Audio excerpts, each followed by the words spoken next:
ጓል ትረኽቦ ኣብ ሓቂ ዝተመርኮሰት ትርኻ መበል 24 ክፋል ወትሩ ረቡዕ ጸሓፍን ተራኽን መምህር ደሴ ገብረ ኪዳን ወዲ ሕቡር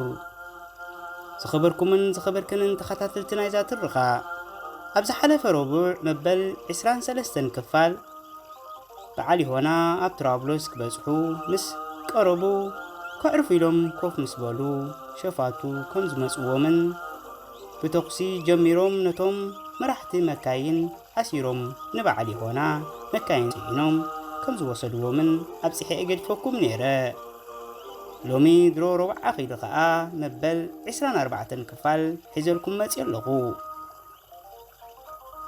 እቶም ሸፋቱ ቆዋም ቦታ ስለ ዘይነበሮም ኣብ መንገዲ እናጸንሒኦም ካብ ቤልቃዚ ኮፍ ኢሎም ትራብሎስ ዝኸዱ ኤርትራውያን ይኹኑ ካልኦት ዜጋታት እናዓገቱ ኣብ ናቶም ቤት ማእሰርቲ ዝሕብስዎምን ወይ ከዓ ዝኣስርዎምን ዝነበሩ በዓል ይሆና እውን ዕድል ኣይገበሩን ትራብሎስ ኣቲና እናበሉ እዮም እቶም ሸፋቱ ሒዞም ኣብቲ ብዙሕ ዜጋታት ተኣሲሮምሉ ዝነበሩ ዘእተውዎም ዮሃና ምስቲ ዝነበራ ጥንስን ድኻምን ጥሜትን ተሓዋዊስዋ ኣብቲ እስር ቤት ምስ ኣተወት ልባ ዕውልውል ኢልዋ ኣብታ ዝነበረታ ኩርሚ ኢላ ኮፍ በለት እሞ ንመን ኣለዎ ዝግለዎ ከም ዝበሃል ኣብቲ ቤት ማእሰርቲ ነዊሕ ዝተኣሰሩ ማይ ስቲ ዘበሉ ክልተ ሰብኣይን ሰበይትን ማለት ሰብ ሓዳር ንትራብሎስ ከኣቱ ዕጫ በዓል ይሆና ዘጓነፎም ብሓደ ወሰን ጽግዕ ኢሎም ንዮሃና ይዕዘብዋ ነበሩ እታ ኤርትራውነት ግዲ ይሕሚማቶም እቲ ሰብኣይ ብድድ ኢሉ ናብ ይሆና ከደ እሞ ድሓንዲኺ ዝሓብተይ ኢሉ ብኢዳ ሒዙ ድግፍ ኣቢሉ ኣተንሲእዋ ናብታ ዝነበራ ቦታ ሒዝዋ ከደ እቶም ሰብ ሓዳር ኣብቲ ቤት ማእሰርቲ ዳርጋ ወርሒ ዝኸውን ተኣሲሮም ስለ ዝነበሩ ተላማሚዶሞ እዮም ዝነበሩ እታ ሰበይቲ ከኣ ኣጆኺ ዝሓብተይ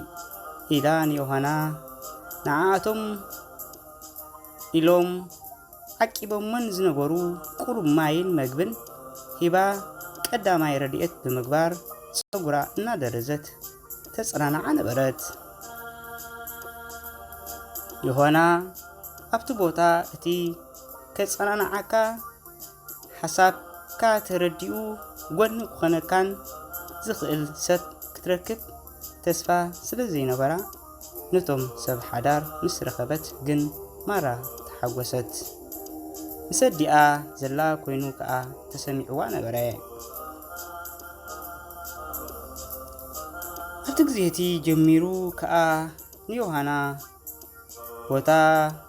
ዘለዎም ዓቕሚ ከም በኽሪ ጓሎም ከኣሊዋን ከጸናንዕዋን ጀመሩ እቲ ተኣሲሮምሉ ዝነበሩ ቦታ ማይን መግብን ደኣ ሽግር ነይርዎ እምበር ማግረቲ ስለ ዘይነበሮ ቴሌፎን ሰሰሪቖም ናብቶም ዓበይቲ ሰንሰርቲ ይድውሉ ስለ ዝነበሩ ዓቕሊ ግበሩ ክነውፃኩም ኢና ኢሎም ተስፋ ይህብዎም ስለ ዝነበሩ ክንወፂና እናበሉ ንኣስታት 2 ወርሒ ብዓቕሊ ኣብቲ ቤት ማእሰርቲ ገይሮም ስለ ዝነበሩ ሓደ መዓልቲ ሰዓት 5 ናይ ንግሆ ኣቢሉ ይኸውን ደቂሶም ከለዉ ካልኦት ሸፋቱ መጺኦም ኣብቲ ተኣሲሮምሉ ዝነበሩ ኩናት ጀመሩ ጠያይት ቪው እናበለ ናብቶም እስራት ይኣቱ ስለ ዝነበረ እስራት እናእወዩ ዓቕም ፀቢብዎም ማዕጾ ሴሮም ናብ እግሮም ዝመርሖም ሃደሙ። ዝኸበርኩምን ዝኸበርከንን ተኸታተልቲ ናይዛ ትረኻ መበል 24 ክፋል ኣብዚ ትውድእ ነዚ እውን ትመስል ኣብ ዝመጽእ ረቡዕ መበል 25 ክፋል ሒዘልኩም ክሳብ ዝመጽእ ኣብዚ ክገድፈኩም ሰናይ ሰሰናዩ